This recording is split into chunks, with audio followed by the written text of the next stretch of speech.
What's up, everybody? It's your boy Bobby with Gator Gang Network, and I am here with y'all tonight on a Sunday night. And I know y'all got other things, and y'all are tuning into the first week of NFL, but I just wanted to get, and talk about some things of, the first 2 weeks from the Florida Gators after playing FAU and USF, two Florida schools. And I know, we can look at this and say, well, we should have done better. And yeah, we probably could have done better and should have done better. But you know what? That's the way the cookie crumbles, and I see it from from the standpoint of the coaching staff, and I see it from the standpoint of the fans. These are opponents that I think we should have blown out, and had a better performance against both of them. But we'll get into all of that. But I'm coming to y'all live from the Gator Gang, Facebook page. I'm coming to y'all live from the in all the nation, Gator Nation, best fans in the world. Coming to y'all live from the Gator Gang Network YouTube channel, so make sure y'all subscribe to that. I will drop the link into the comment section below after I get done with this. I was trying to do that before, but unfortunately, I was unable to. But y'all give me a like, give me a share, subscribe to the channel, drop some comments, let me know what y'all think. Please. If you are commenting from Facebook, in the description it says from StreamYard to go and accept that your name can be on the comments. Some of the comments I see that it says Facebook user. I will not be able to direct y'all, by name, but I will talk about y'all's comments and bring them on the screen. So if you are unable to click that and go to the link and say yes, you approve it. Just comment your name inside the whatever comment that you are posting, and I will address it. But yeah, we're gonna get right into this. Okay, so after watching the first two games from the Florida Gators, Florida winning over FAU 35-14 and winning over USF 42-20, and we look at that and we go, okay. We're only scoring 35 points, 42 points, and then we're giving up 34 points in the two games from the opponent side.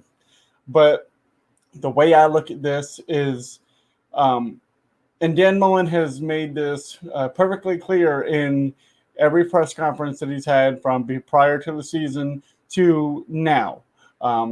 Some of the football that we're playing, we're rotating in new guys with the veterans, and we're kind of seeing how everything goes. I mean, it's one thing to practice, but it's another thing to be under the lights and have the game day situation and put in different roles in different situations. For the past whole month of August, when we had camp and spring. They're playing against themselves, so they kind of know each other's tendencies and all of that. So then you get into week one, and you're finally playing against another defense. Week two, same thing.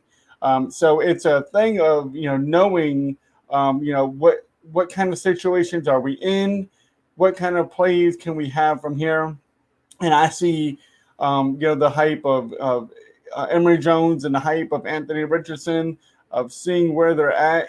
And, I'll get into what I think about that quarterback battle because I think there's a quarterback battle brewing, but I think this is going to be a situation where we continue to play both quarterbacks, throughout the whole entire year.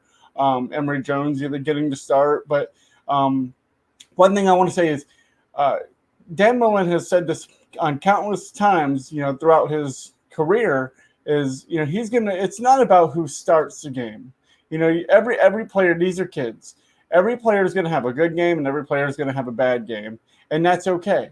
But, if your starter is, having a bad game, come to the fourth quarter crunch time when the game's on the line, I don't want my starter in there if he's making mistakes and putting us behind the eight ball. I want the players out there that are going to be able to finish the game and get us the win and advance us to the next week. So, that's just kind of how I see it. it's not about who starts; it's about who finishes a game, and who's there when it really means the most. And that's what I want to see from the team is to win these games and to make it better. But I wrote down some stats and I got with this with y'all. And I'm going to bring up Emory Jones' stats, and we're going to talk about Emory for a little bit. Okay. Emory Jones in the first game went 17 for 27, 113 yards passing, one touchdown, two interceptions. And of course, you're going to eye the two interceptions, and I'm looking at that too because these aren't your SEC opponents that we're talking about here. This is FAU, who's not that great. I mean, don't get me wrong; they got some players that are talented, but as a team in whole, we shouldn't have that against them. And then he had 10 carries for 74 yards, one touchdown. And then in the second game, Emory Jones went 14 for 22, 151 yards passing, one touchdown, two interceptions. So in two games, he's had a total of four interceptions. Emory Jones has gone 31 for 49, 264 yards passing, two touchdowns, two rushing touchdowns, and four interceptions. That's concerning to me. When you're playing FAU and USF and you're throwing four interceptions in a matter of two games, it's not looking real good. You know what I'm saying? But I'm not there at the practices. None of us are. We can coach from the sideline. We can coach from our couch. We can coach from the keyboard. But that's not what we see. There's an IQ test of what they're doing in practice, their knowledge of the playbook, their knowledge of how to run the system, their leadership, the experience. And Emory Jones has been there. Anthony Richardson is still learning. But I do see the upside, and I think Anthony Richardson is going to be a beast. He's definitely going to get more reps as the season goes on. But when I look at Emory Jones, I'm just like, you know what? He's doing all right, but I'd like to see better from him. His decision making, missing reads, the RPO not pulling or pulling. I feel as the season goes, he's going to get better. Y'all drop a comment and let me know what y'all think about Emory Jones in these first two games. Have y'all see him improve from game one to game two? Have y'all seen, what do y'all think about the four interceptions? What do y'all think about the passing, the 31 for 49? I mean, it's not too bad. But then when you go in and you look at our backup quarterback, I'm not even going to call him a backup. I'm going to call him a secondary quarterback because he's just as much as important as Emory Jones. Anthony Richardson, for in the first game he went 3 for 8, 40 yards, 0 touchdowns, 0 interceptions, but he had 7 carries for 160 yards against FAU and one touchdown. When you look at what he's doing, against his team, just in the two games and just FAU, he had some highlight plays. He had the hurdle play that really kind of set the tone for him, and that's great. That's great to see a player be that explosive, with the limited reps that he's getting. The ceiling is high for Anthony Richardson, and if Emory Jones don't get it together, I'm seeing Anthony Richardson get way more reps than what he's getting, and that would probably be one of the biggest things that I'm seeing about Anthony Richardson is not getting the reps that I feel that he should be getting in these first two games. Against South Florida, he went 3 for 3.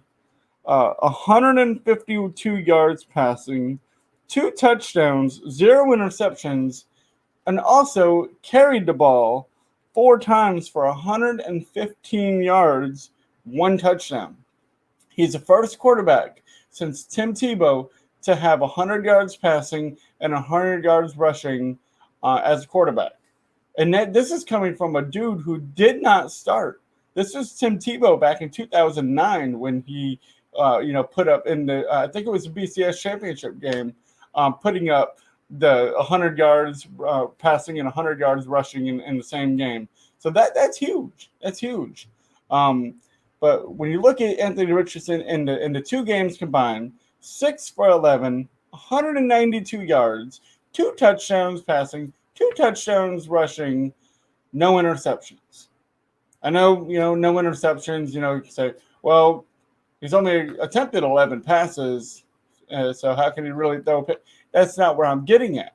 Where I'm getting at is, he's making the right decisions. And during the first game against FAU, he went 3 for 8, but he had about 3 drops that were catchable. So he should have been for about 6 of 8, whatever the case may be. But the only thing that I'm really, really disappointed, and I'm going to flip back between these two stats right here between Emory Jones and Anthony Richardson, because I feel that Emory Jones has thrown 4 interceptions.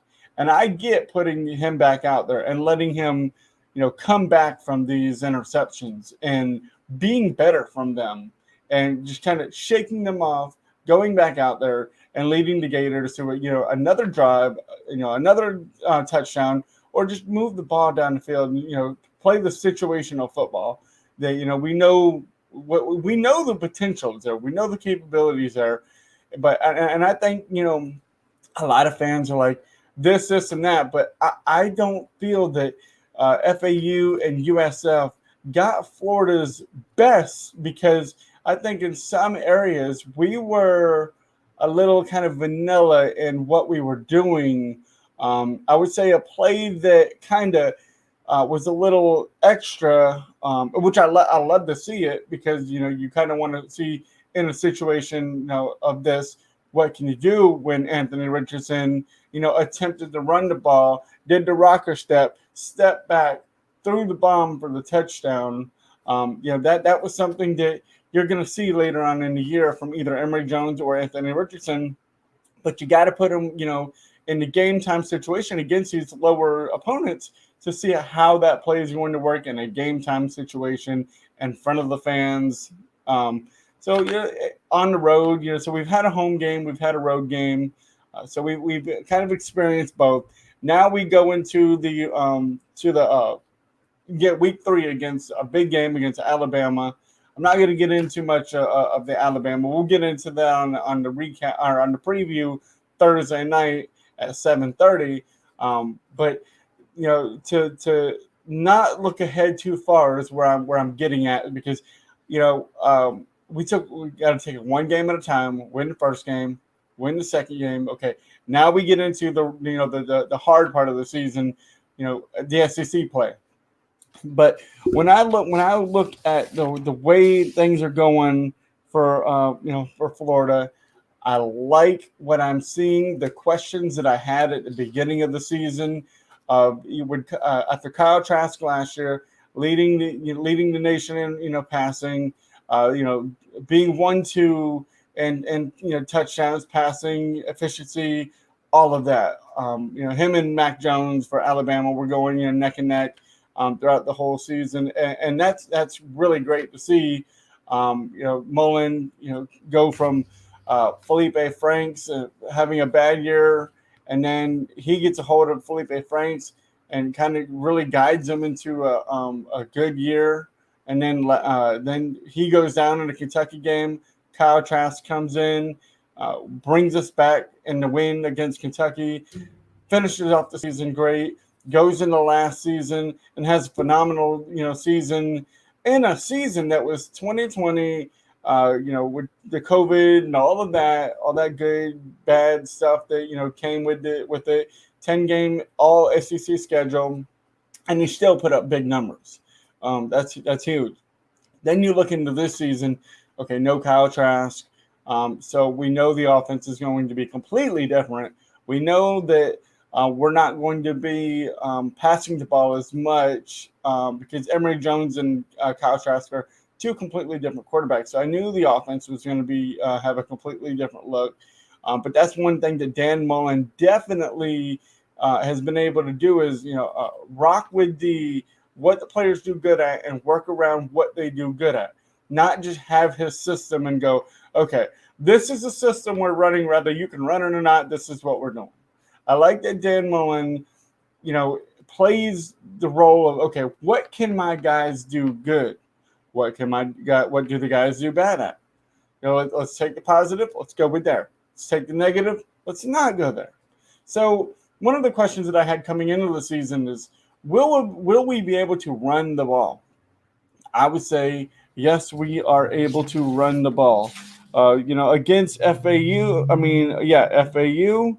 The rushing was great. I mean, 400 yards rushing, 363 yards rushing in the second game. We're looking really good in the running department. In the passing department, well, we know there's work to be done, and we will definitely get there. I like what I'm seeing. I'm gonna say I see that Florida, their ceiling is high for them, and enough can't be said about how well Dan Mullen has done. And I know we get on to him, and that's cool and all, but here's where I'm getting at. He wants to see in situational football what kind of look is the defense giving us? Vice versa when we're on defense. What kind of defense or offensive scheme or the schemes are? What kind of schemes are the opponents playing to? So we can put our defense or offense in that situation and see how they do with that.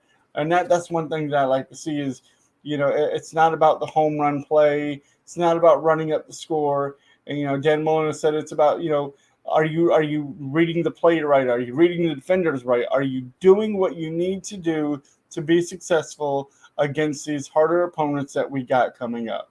And I like it's great. But when I look at the whole team, let's talk about total yards. Total yards is 1,219 yards to the opponent's 650 yards.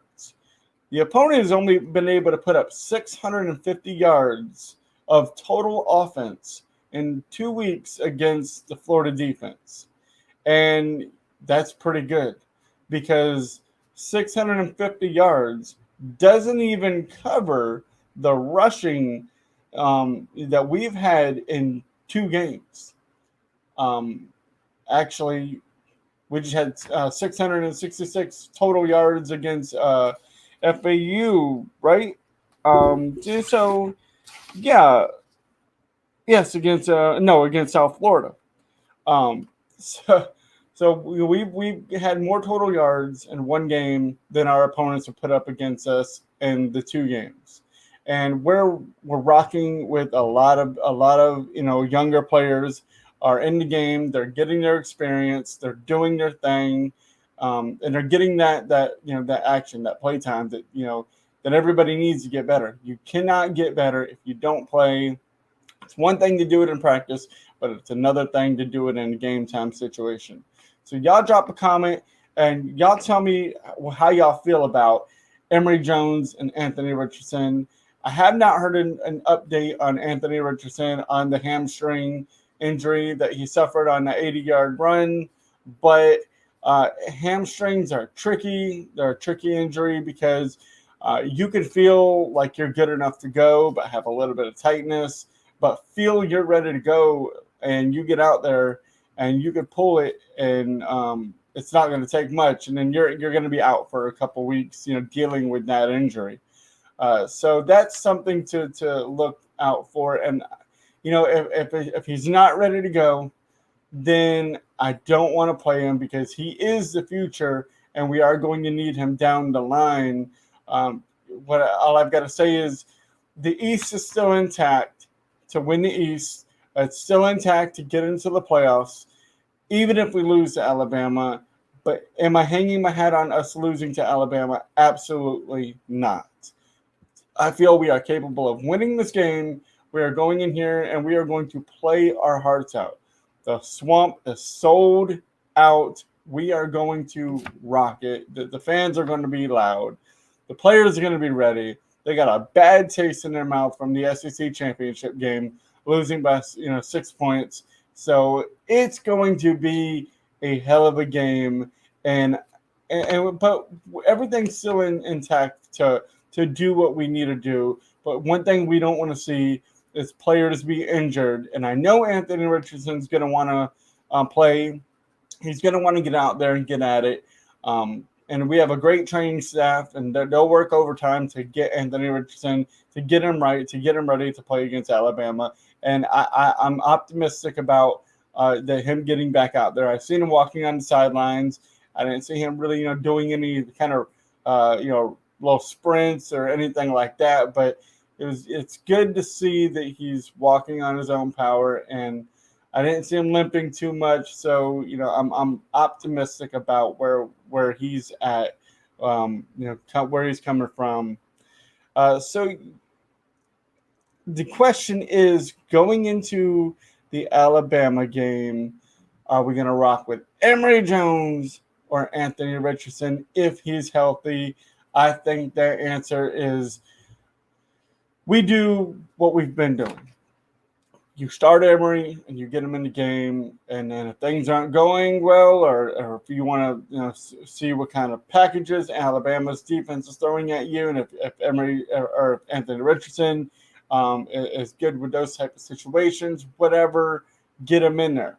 The only thing that I'm really disappointed in Dan Mullen and the coaching staff of Anthony Richardson and Emory Jones being in the game is this. Emory Jones has put up 49 passes, 31 for 49, and Anthony Richardson has only attempted 11 passes.